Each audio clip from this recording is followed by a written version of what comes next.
Hello, and thank you for joining us for our new series, Open for Justice. My name is Mcdaniel, President and CEO of the AdHoc Group Against Crime. Open for Justice is a new series that we are introducing.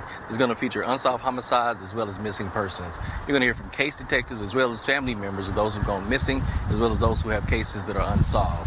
And most important, we need your help in all of this, because these cases have one thing in common.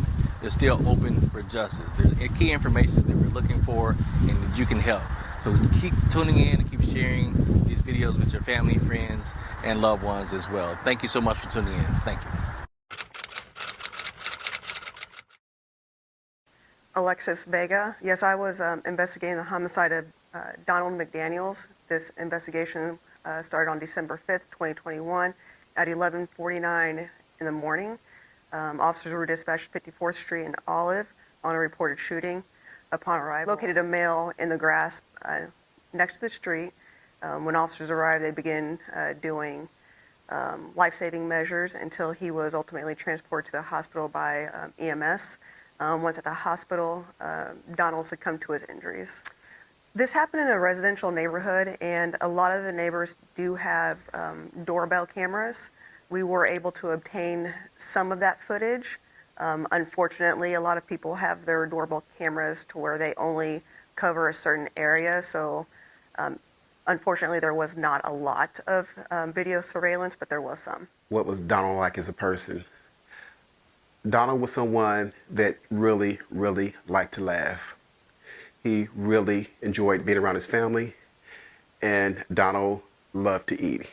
I thought I had a sweet tooth. He had a serious sweet tooth. He just loved his sugar. So it's just, if it was sweet, Donald was all about it. Didn't matter what it was. Anything to make someone laugh. Donald loved to entertain and interact with his family. He wanted to make sure everyone was laughing and having a good time. That's what Donald was about. One of my fondest memories of Donald is, it's really amazing that I actually know what my name is, because whenever he introduced me or went around, he would always say, "This is my little brother," and he never said my name. So when he's going around, going with his friends, wherever he is, when he came to church to one of my Sunday school class, when I was teaching there one time, he came, "I'm here to support my little brother." Never said my name. He just always said, "This is my little brother." That was Donald. All about family. It didn't matter who you were, whatever. You're my sister, my brother, whatever. Didn't really care about names. If this is my older sister, my younger brother, that's what he liked to do. He would throw names, but he wanted just everybody to know that this is my family. He was proud. Donald was proud of, when he go to church, he was an usher. And most of the time the ushers wore white suits, and he was always happy to walk down the street from the house, because we lived about 4 or 5 blocks from the church that he was attending, in that white suit. So you would see him walking down the street, and you would always know, there goes Donald right there. He's on his way to church, because he has this white suit on, which means he's ushering the day. So he was always proud to be an usher.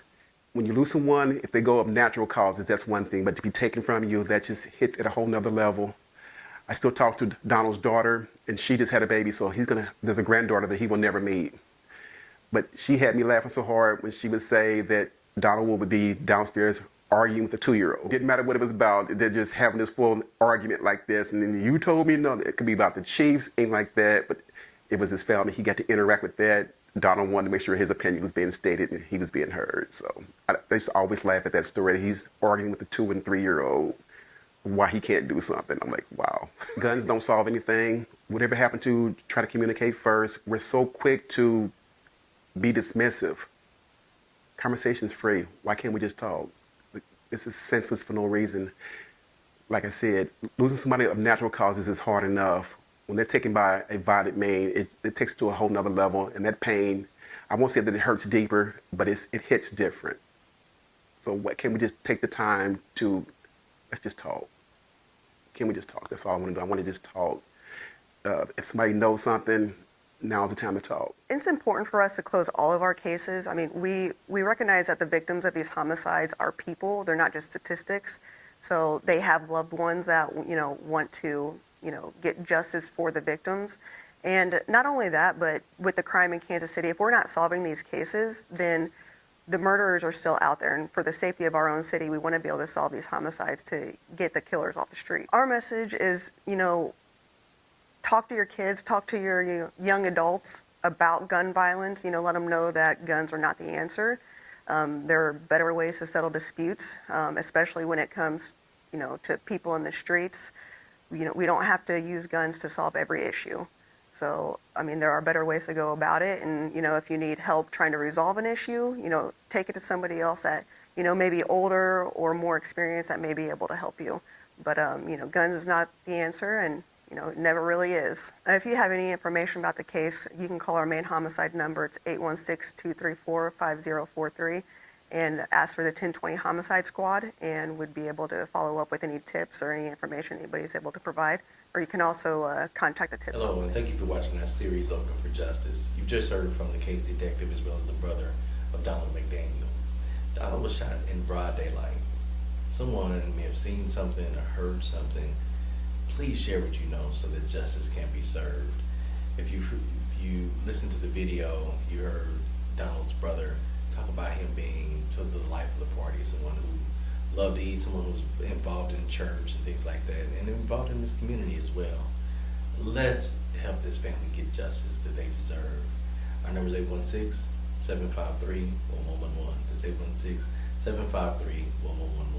You have the option of remaining anonymous. And remember, there's a reward for information that leads to an arrest as well. Thank you for listening, and thank you for sharing.